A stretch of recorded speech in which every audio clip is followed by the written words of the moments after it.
पाकिस्तान के लिए मुश्किलात मैं इसमें ये देख रहा हूँ कि अब जो फ़लस्तीन का कॉज़ है वो बहुत बुरी जी। तरह मुतासर होगा, तो उसकी वजह से कश्मीर कॉज़ पे भी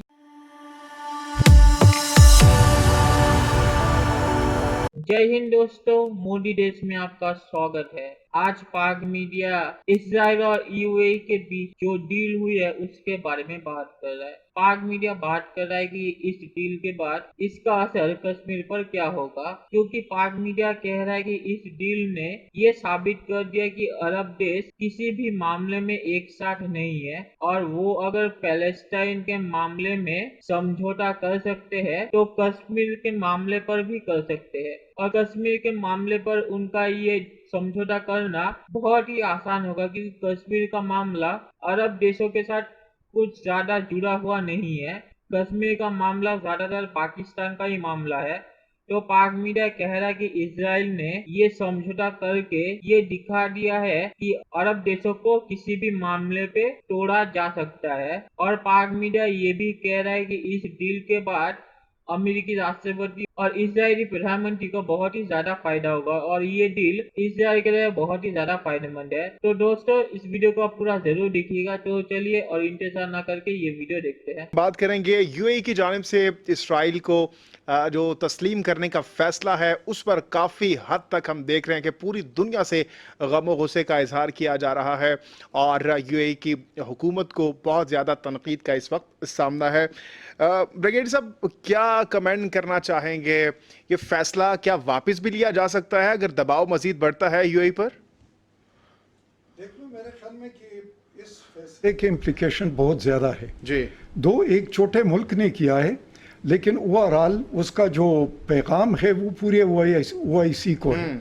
ओआईसी की जितनी भी करारदादें थी फ़लस्तीन के बारे में और इसके अलावा यूएन की जो करारदादें और फिर जो दो स्टेट्स का खुद सऊदी अरब का नज़रिया था या इसके अलावा कार्टर साहब उसके लिए कोशिश कर रहे थे, या जिसके लिए बहुत ज़्यादा मतलब है कि होमवर्क और डिप्लोमेसी भी चल चुकी थी, ट्रैक 2 और इसके अलावा साइलेंट डिप्लोमेसी, उन सब चीज़ों को इसने, क्योंकि उन्होंने जो डिसीजन लिया इसका मतलब है कि आपने वो जो एक कलेक्टिव स्टैंड था, यूनिफाइड स्टैंड था, उसको डिफाई किया।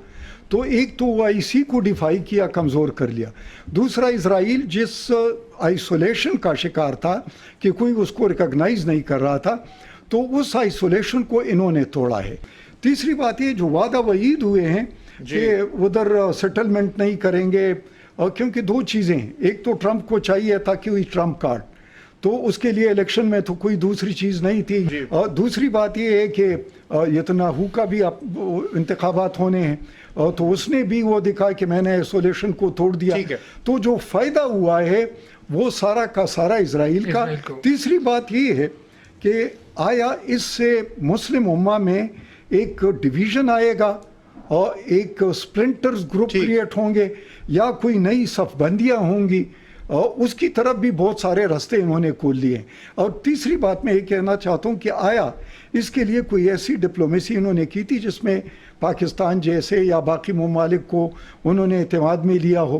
तो ऑलरेडी जो मिडिल ईस्ट है वो तो सेक्टेरियन पोलराइजेशन का शिकार है। नईम सदीकी साहब से कमेंट जी, आखिरी मिनट है, लास्ट मिनट है, आप भी कमेंट फरमाइए। क्या खित्ते पर क्या असरात मुरतब हो सकते हैं इस फैसले के? ये बहुत अफसोसनाक वाक़या हुआ है, लेकिन मैं फिर कहूँगा कि पाकिस्तान के साथ हमेशा ये थोड़ी सी बदकिस्मती रही है कि पाकिस्तान इस मुस्लिम उम्मा के लिए एक इंतहाई अहम मुल्क है और ओनली एटॉमिक स्टेट है, इस पर डिपेंड किया जा सकता है पाकिस्तान के ऊपर। लेकिन ये जो फैसला यूएई ने किया है ये किसी और बड़े मुसलमान मुल्क की मुशावरत के बगैर नहीं हो सकता था। और बिल्कुल जैसे ब्रिगेडियर साहब कह रहे हैं, टर्की, ईरान और ये एक अलहदा ब्लॉक अगर ये हो गया तो बनना चला जाएगा। पाकिस्तान के लिए मुश्किलात मैं इसमें ये देख रहा हूँ कि अब जो फ़लस्तीन का कॉज़ है वो बहुत बुरी तरह मुतासर होगा, तो उसकी वजह से कश्मीर कॉज पे भी बहुत इसका गहरा असर पड़ेगा। ये सबसे बड़ी तकलीफ है बात। चलिए दोस्तों, वीडियो में बात करते हैं।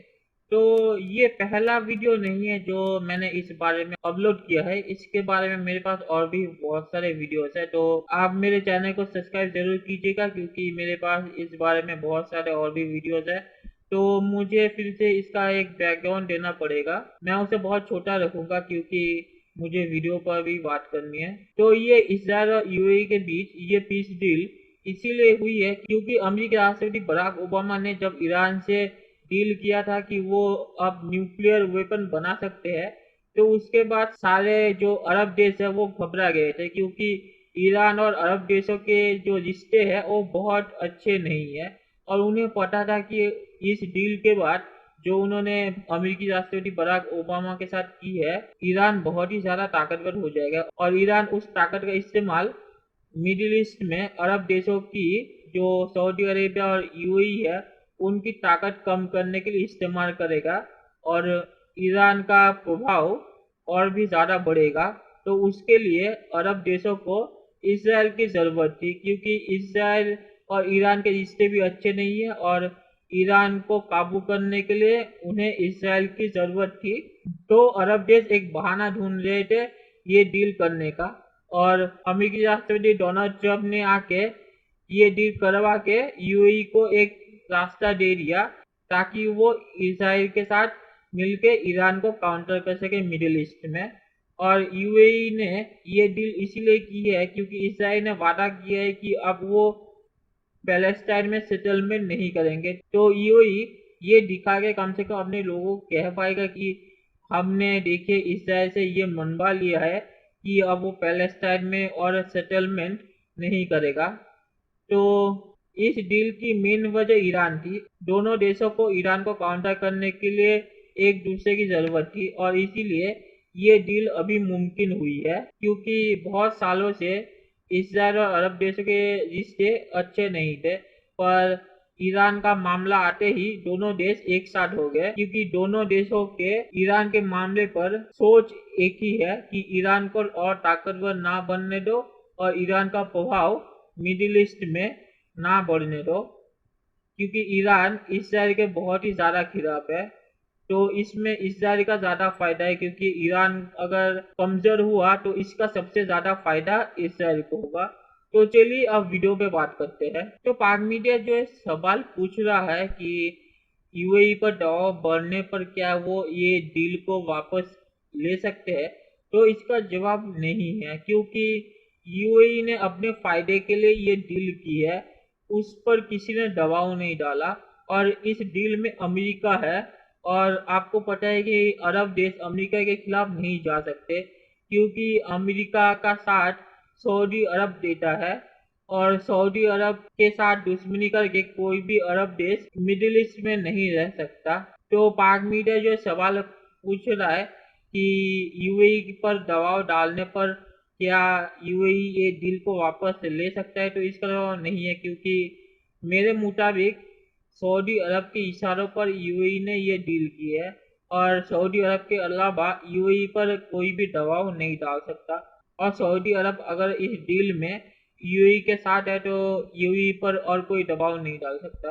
और पाक मीडिया ने जो कहा है कि इसराइल ने ये समझौता करके ये दुनिया को बता दिया है कि अरब देशों को तोड़ा जा सकता है, तो मैं ये कहूँगा कि ये समझौता दोनों देशों ने अपने फायदे के लिए किया है और आज के ज़माने में कोई भी यूनिफाइड ब्लॉक नहीं होता, हर देश के अपने फायदे होते हैं, हर देश अपने फायदे के लिए काम करता है।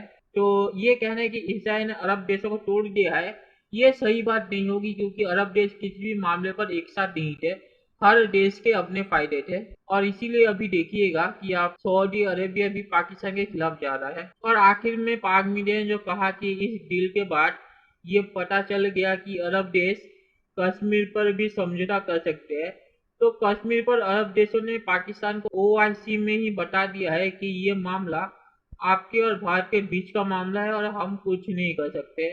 तो ये कहना कि अरब देश कश्मीर पर समझौता कर लेंगे, तो इसमें अरब देश समझौता कैसे करेंगे मुझे समझ नहीं आता क्योंकि कश्मीर का मामला अरब देशों का मामला नहीं है, ये पाकिस्तान और भारत का मामला है।